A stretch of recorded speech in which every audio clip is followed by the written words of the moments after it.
From the car temples at Stuttgart, the road, well, let's say rails to be precise, now pointed us towards Munich. But this time, comfort won over thrill. Instead of the Deutschland ticket, we splurged €124 on an ICE A567. Intercity Express, or in short, ICE, is Germany's sleek high-speed train. Of course, in true traveler fashion, we unknowingly popped ourselves into the silent cabin. Too lazy to move, we spent 2 hours whispering through 3 stops before rolling into Munich, Bavaria's bubbling melting pot of beer, history, and a bit of chaos.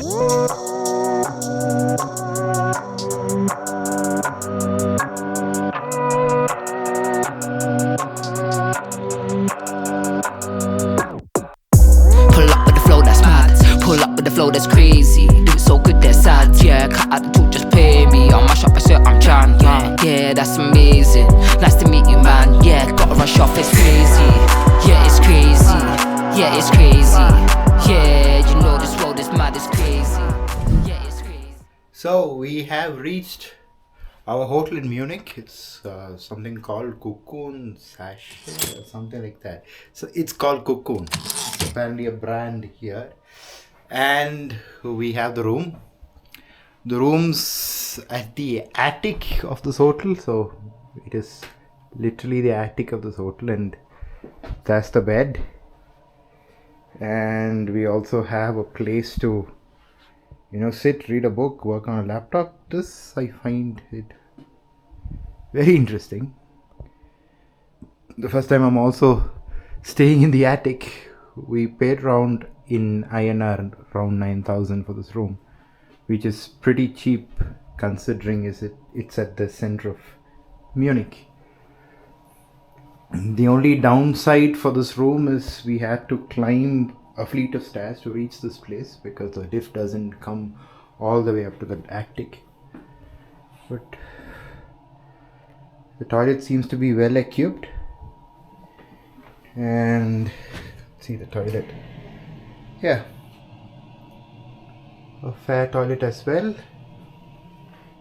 So this is the Cocoon, Munich. Let's see how it goes.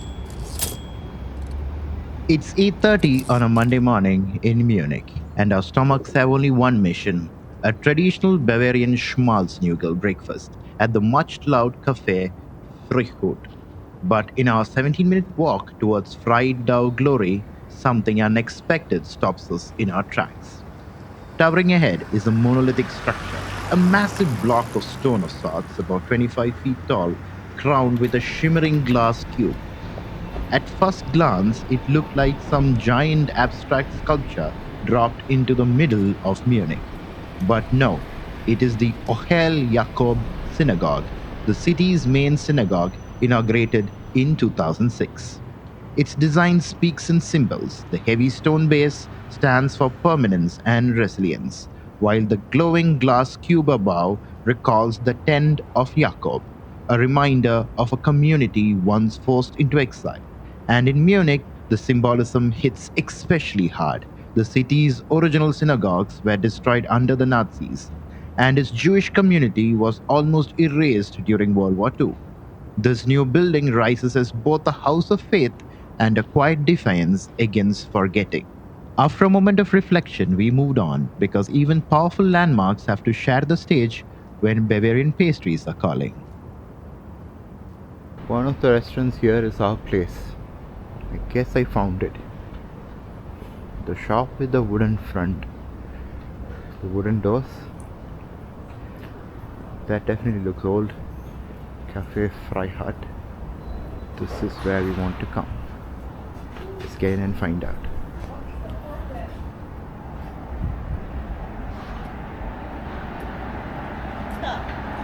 This is the place.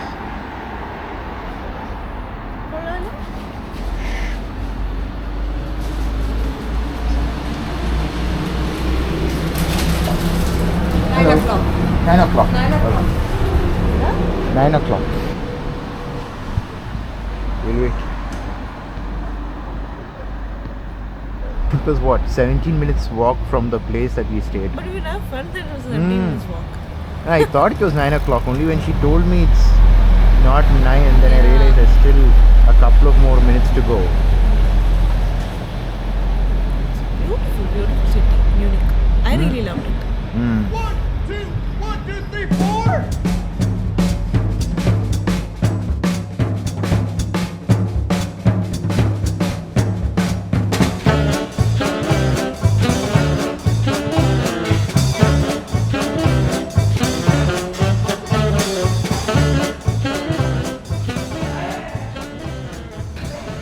Now we need to get ourselves our breakfast.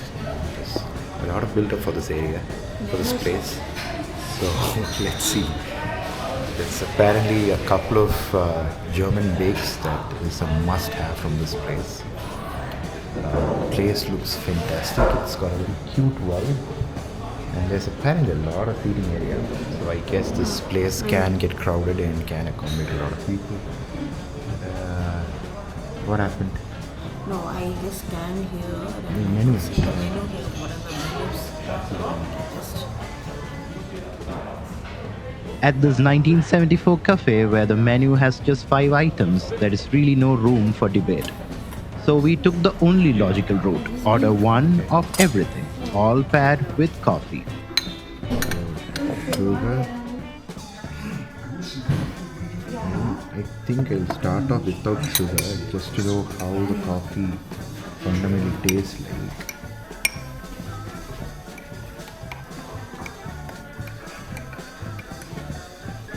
And then we'll add sugar to taste.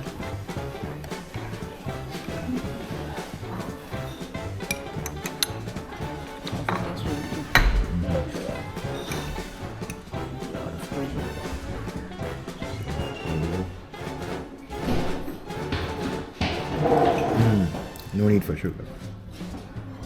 It's a very creamy coffee. The coffee, silky, balanced cappuccinos, poured in generous cups big enough to last you an entire conversation. But the real stars are the pastries. First up, the Schmalznudel, a golden halo of dough, crispy outside, soft inside, dusted with sugar. A texture so good it practically deserves a standing ovation. Without sugar.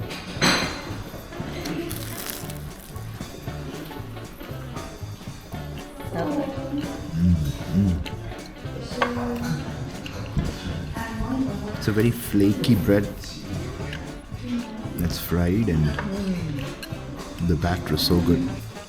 Its sibling, the Strudzer, stretches out in a longer shape with a chewier bite but the same indulgent charm.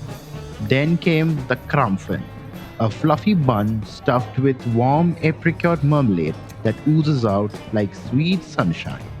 And finally, my personal favorite, the Rohrnudeln. Pull-apart rolls with a crisp caramelized resin crust, just the perfect sweetness to start a day. And because no good Bavarian breakfast should end without a plot twist, we made our way to Venchi for Italian ice cream at Marienplatz. The excuse, killing time until the 11 a.m. Glockenspiel bells chimed from the new town hall. So we just got ourselves the hyped ice creams from Venchi. Great stuff. They truly helped us find the right ice cream. So for her, everything fruity, and for me, everything chocolatey. Let's see how it goes.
person who sold us the ice cream, she was sweet.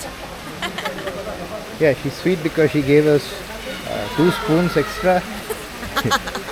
So, yeah, but anyways, nice place to be. Yeah, nice place. And we are right at the front of the Frauenkirche. I don't know whether you guys can see. It's hiding behind the trees. Here's up for Munich's skyline superstar, the Frauenkirche. Built in the late 1400s, its twin onion dome towers have been photobombing the city for over 5 centuries. This place has seen it all. The chaos of the 30-year war, plague, and a lot of Bavarian drama. Then came World War II. Bombs flattened the city, the roof carved in, the interiors burned. But those towers? Well, let's just say they survived. Step inside and you'll find it doubles as a royal VIP lounge, with Bavarian dukes, kings, and even Holy Roman royalty buried here.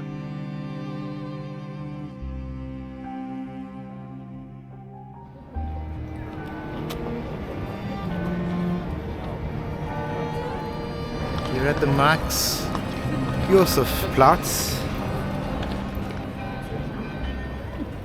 A lot of money at the 12 o'clock. Can hear the music. 12 o'clock. We don't want to get into Louis Vuitton, right? I wish to. Yeah. Can go also. I don't know. You can, but But then, why do you want to get into a place where you're looking at everything, things are so expensive, come out of it empty-handed? It's at the end of the day a bag. It's just a bag. You keep things inside. And in my view, it's not even well designed. I mean, that's a personal thing, but I've never felt Louis Vuittons to be that pretty. Hermes, yeah, that's something that's well designed. Louis Vuitton, it's more branding is what I have felt. It's to scream out loud that you have a Louis Vuitton, that's what it is. At least from my perspective. So where next? you say?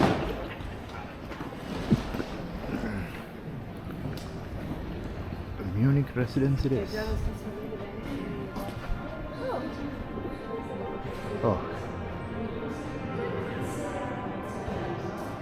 We enter the Munich Residenz through the Königsbauhof or the Royal Palace courtyard, perhaps the most modern part of the complex.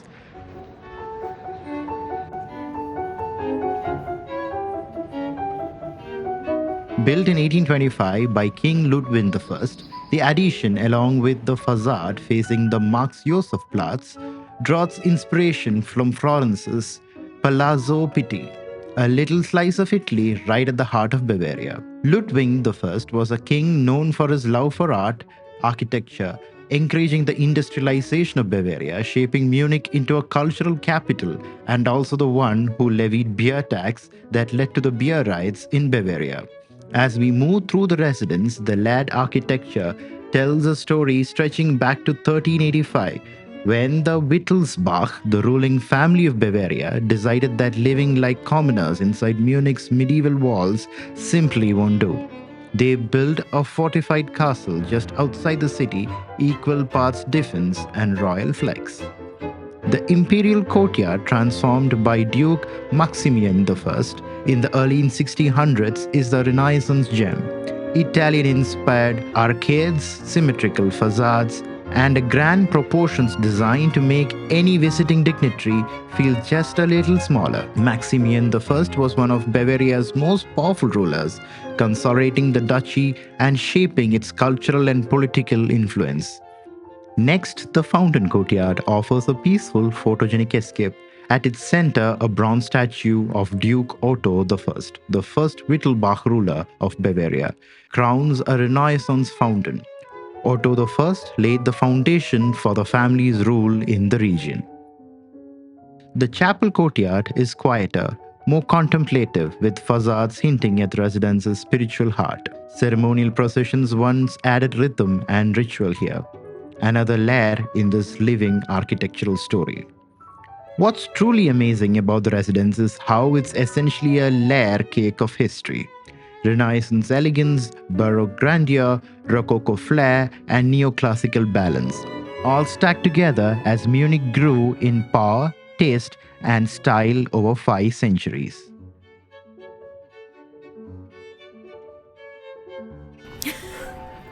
It's getting better and better and better. I mean, it's becoming beautiful, beautiful, beautiful. I don't know what else. What are the words that I need to express? Every other turn you Every take, other take, no. it gets better. It gets better and better and better.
So we are headed to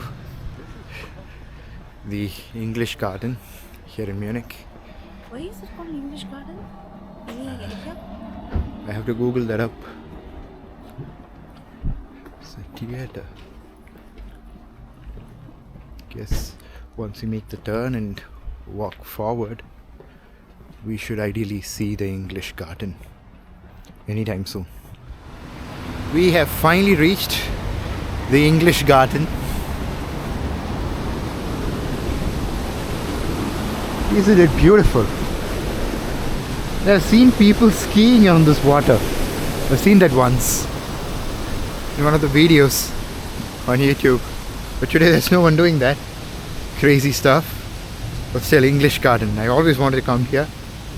I'm a park guy. I just enjoy being inside parks. Of this sort, of course.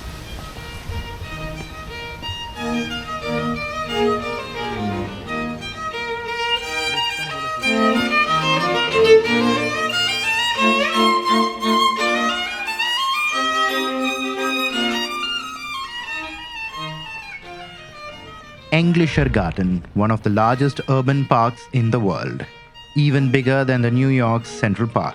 Built in 1789 by Sir Benjamin Thompson, an American-born Bavarian reformer. It was designed as a garden for the people, and that's exactly what it is still today.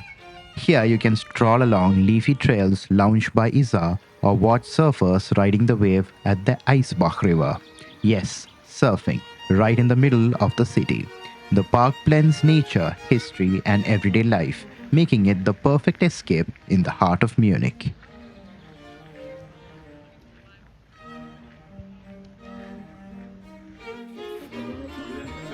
It's not that sweet. It's just Not that sweet. It's good. I get that orange flavor.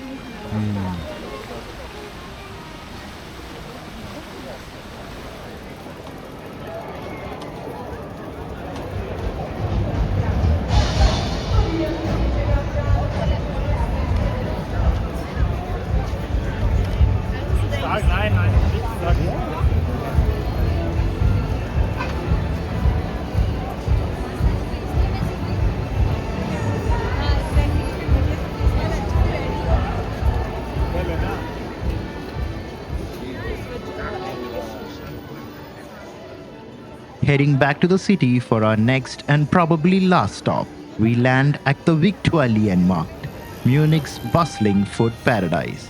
What began in 1807 as a humble farmer's market has evolved into a vibrant hub with over 140 stalls. Fresh produce, fragrant flowers, artisan cheese, exotic spices, you name it, it's here. It's more than just a market, it's a city's heartbeat. Locals bargain for their daily groceries, tourists wander wide eyed, and the air is thick with the aroma of fresh bread and sizzling sausages. If you want to taste Munich, not just see it, this is where you do it. Of course, we couldn't resist grabbing a bite, a plate of schnitzel and pork knuckle. The schnitzel, absolutely fantastic, crisp and golden. The pork knuckle, let's just say this one didn't quite win us over.